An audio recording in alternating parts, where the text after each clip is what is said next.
દેવોના દેવ છે મહાદેવ, ત્યારે આવો આજે શિવપ્રિય સોમવારે કરીએ એક અનોખા શિવાલયના દર્શન।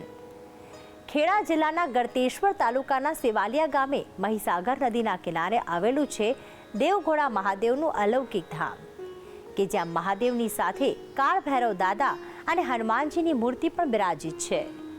તો આવો કુદરતી સૌંદર્યની વચ્ચે સ્થાપિત દેવઘોડા મહાદેવના મંદિરના દર્શન કરીએ। શિવજી તો ભોળા છે, તે માત્ર એક લોટા જળથી પણ રીઝી જાય છે, અને એટલે જ ભક્તને જ્યારે પણ જીવનમાં કોઈ મુશ્કેલી આવે છે ત્યારે જો ભક્ત મહાદેવ પર જળાભિષેક કરે તો તે અચૂક તેને સમસ્યામાંથી ઉગારી લે છે। ત્યારે આવો ભક્ત પર હંમેશા પોતાની અમી દ્રષ્ટિ રાખતા મહાદેવના એક ધામના દર્શન કરીએ।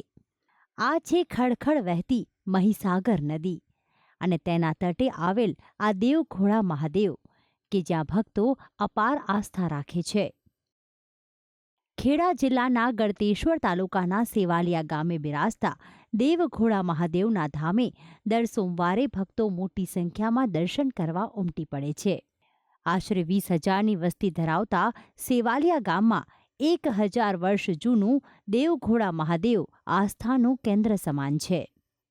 અને આ મહાદેવનું આટલા વિસ્તારમાં છેક 150 કિલોમીટર ત્રિજ્યાની અંદર ચારે બાજુ એનો બહુ જય જયકાર છે।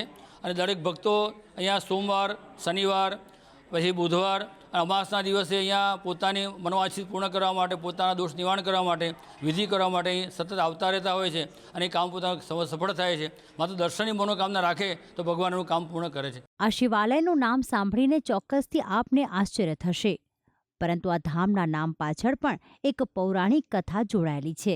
એક માન્યતા પ્રમાણે પૌરાણિક કાળમાં મહીસાગર નદીના તટે એક શિવભક્ત રાજા રહેતો હતો, જે નિત્ય નદીના આ પાર આવીને શિવલિંગ પર અભિષેક કરીને જ જળ ગ્રહણ કરતો હતો। પરંતુ એક દિવસ મહીસાગર નદીમાં પૂર આવ્યું અને પાણીનો વહેણ વધારે હોવાથી તે અભિષેક કરવા જઈ શક્યો ન હતો। દિવસો સુધી તેણે જળ ગ્રહણ ન કર્યું અને માત્ર મહાદેવની ભક્તિ કરી। ત્યારે મહાદેવે તેની સામે એક દૈવી ઘોડો પ્રગટ કર્યો અને આ ઘોડાની મદદથી જ તે નદી પાર કરીને અભિષેક કરવા જઈ શક્યો। તો આમ રાજા દેવી ઘોડાના મદદથી અહીં આવ્યા હોવાથી આ ધામનું નામ પડ્યું દેવઘોડા મહાદેવ। આ ધામમાં હનુમાનજીની અને કાળ ભૈરવની મૂર્તિના પણ દર્શન થાય છે। દેવઘોડા મહાદેવ જે મંદિર છે એની અંદર જે પણ બાધા લેવામાં આવે છે એની ચોક્કસ પૂરી થાય છે। એનો સાક્ષી હું પોતે છું। મને લગ્નના 19 વર્ષ પૂરા થયા, પણ મારે ઘેર સંતાન નહોતો, પણ મહાદેવની કૃપાથી મને 2 જોડિયા બાળકો મારી ઘેર અવતર્યા અને મહાદેવે મારા પર કૃપા કરી।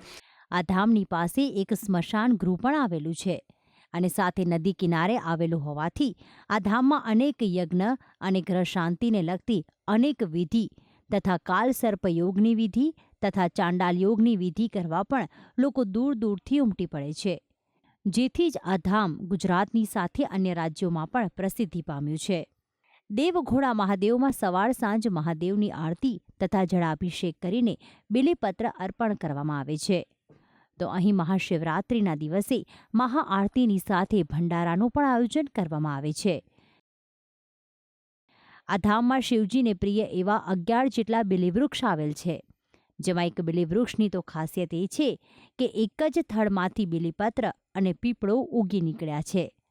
તો સાથે શિવને પ્રિય એવા ધતુરાનો છોડ પણ આવેલો છે।